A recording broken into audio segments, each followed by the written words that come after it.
ആ മക്കളെ, അടുത്ത ആഴ്ച നമ്മുടെ മണ്ഡലത്തിലെ കാഴ്ചകൾ ഒരു വീഡിയോ രൂപത്തിൽ അവതരിപ്പിക്കാൻ പറഞ്ഞിരുന്നല്ലോ. ഗ്രൂപ്പായിട്ട് ചെയ്താൽ മതി. അടുത്ത ആഴ്ച അത് ചെയ്യണം.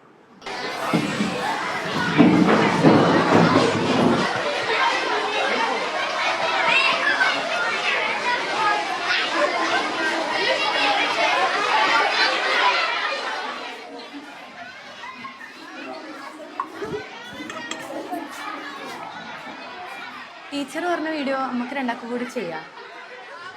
ഇവനെയും കൂട്ടാം. എന്നാ ആദ്യം എവിടെയാ പോവാ? പഴയങ്ങാടിയില് ഫ്ലോട്ടിംഗ് റെസ്റ്റോറന്റ് ഉണ്ടല്ലേ, നമുക്ക് ആടുന്ന് തുടങ്ങാം. എന്നാ പിന്നെ നാളെ ശനിയാഴ്ചയല്ലേ, നാളെ തന്നെ തുടങ്ങിയാലോ?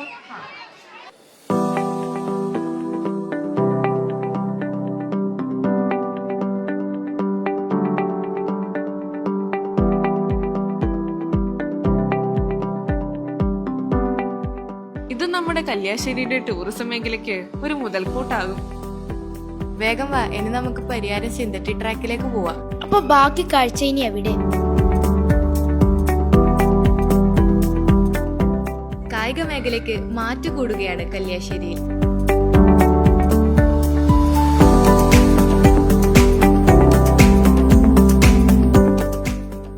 ഇനി കണ്ണൂരിന്റെ മിടുക്കൻ ഇവിടെ ഓടിക്കാൻ. അതെ, മുന്നിൽ തന്നെ. ഇനി എങ്ങോട്ടേക്കാ? ഇനി വായനശാലയിലേക്ക്. അങ്ങനെയാണെങ്കിൽ റാം കെയർ ഓഫ് ആനന്ദിന്റെ ഇംഗ്ലീഷ് പതിപ്പ് ഇറങ്ങിയിട്ടുണ്ട്, അത് കിട്ടുമോ നോക്കാം. എന്നാ പിന്നെ നമുക്ക് കുളപ്പുറം വായനശാലയിലേക്ക് തന്നെ പോകാം. ആടെ കിട്ടാത്ത പുസ്തകമില്ല. എന്നാ പിന്നെ ഇനി അങ്ങോട്ടേക്ക് പോവാലേ. ഒരു കാലത്ത് നമ്മുടെ നാട്ടിൻപുറങ്ങളെ സജീവമാക്കിയിരുന്നത് ഇത്തരം വായനശാലകളാണ്.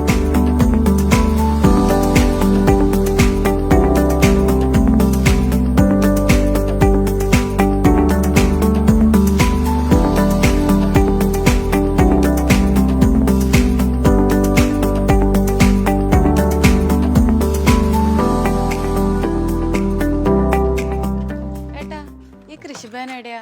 ചെറുതാണ് സ്മാർട്ട് കൃഷിഭവനല്ലേ? അത് ഇവിടുന്ന് ഒരു 1.5 കിലോമീറ്ററേ ഉള്ളൂ. ശരിയാ.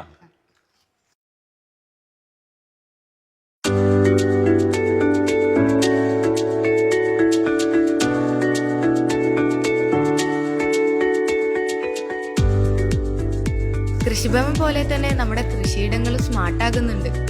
ഈ ജനുവരിയിലല്ലേ നമ്മളെ കുറുന്തോട്ടി കൃഷി വിളവെടുത്തത്?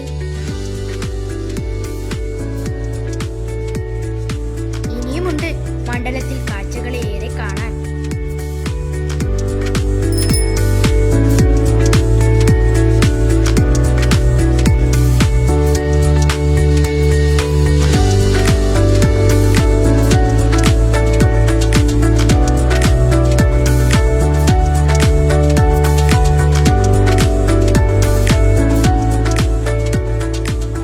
കല്യാശ്ശേരിയുടെ മുഖച്ഛായ മാറ്റിയത് വിദ്യാലയങ്ങളാണ്. എനിക്ക് ക്യാമറ തിരിക്കേണ്ടത് നമ്മളെ സ്കൂളിലേക്കാണ്.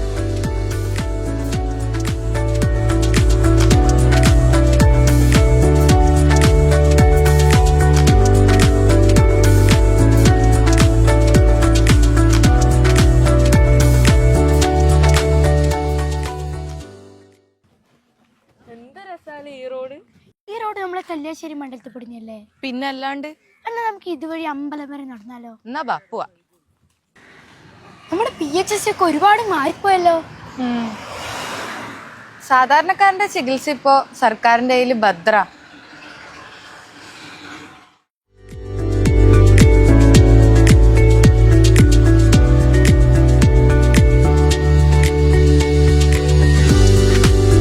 എന്ത് രസാല്ലേ കാണാൻ. ഇനിയും ഇതുപോലെ ഒരുപാട് കാഴ്ചകളുണ്ട് നമ്മുടെ കല്യാശ്ശേരിയിൽ.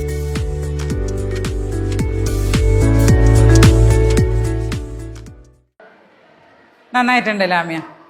ഇതുപോലൊരു വീഡിയോ നിങ്ങളും അവതരിപ്പിക്കണം. നമ്മുടെ കല്യാശ്ശേരിയെ നമ്മളല്ലേ അറിയേണ്ടത്.